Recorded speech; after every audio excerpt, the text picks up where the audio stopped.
Flipkart আমার সঙ্গে এরকম করে স্ক্যাম করবে আমি কিন্তু একটুকুও ভাবতে পারিনি। তো গাইস আজকে আমার ঘুম থেকে উঠতে অনেকটা লেট হয়ে গিয়েছিল।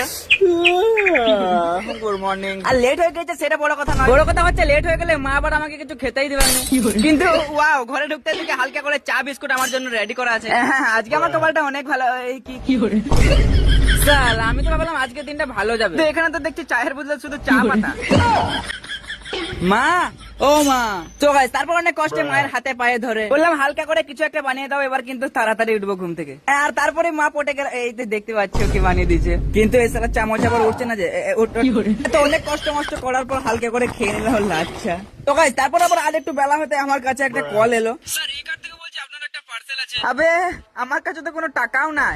ঠিক আছে যাচ্ছি, ওয়েট করো। তো গাইস তারপর আবার দৌড়াতে দৌড়াতে চলে গেলাম একটু এয়ারপোর্টের সাইডে। আর এদিকে ডেলিভারি বয় চলেছে। আর আমার যে পার্সেলটা আছে ওটার দাম ছিল 300 টাকা। আর আমার কাছে তো কোনো টাকা ছিল না। আমার একটা বন্ধু আমাকে একটা সিক্রেট অ্যাপের ব্যাপারে বললো, আর আমি সেখানে দাঁড়িয়ে দাঁড়িয়ে অ্যাপটা ডাউনলোড করার পর ফোন নাম্বার দিয়ে সাইন আপ করলাম। তারপরে পেয়ে গেলাম 300 টাকা। আর শুধু এটাই নয়, এই অ্যাপটাতে রিলস ভিডিও দেখলে অনেক কয়েন পাওয়া যায়। আর যদি এরকম করে অনেক বেশি কয়েন করতে পারো তাহলে তুমি আইফোন বা অ্যাপেল ওয়াচ আর অন্যান্য জিনিস জিততে পারো। আর এই সিক্রেট অ্যাপটার লিংক আমি আমার বায়োতে দিয়ে দিচ্ছি। হ্যাঁ, তো তোমরাও যদি চাও ওই লিংকে ক্লিক করার পর ডাউনলোড করে ফোন নাম্বার দিয়ে সাইন আপ করে নাও। চলো এটাকে এখন আমি আমার স্টাইলে আনবক্সিং করি। আর স্ক্যামটা হচ্ছে সেরকম কিছুই নয়। চলো এটা হচ্ছে একটা সেন্ট, আর যেরকম হবে ভেবেছিলাম সেরকম কিন্তু নয়।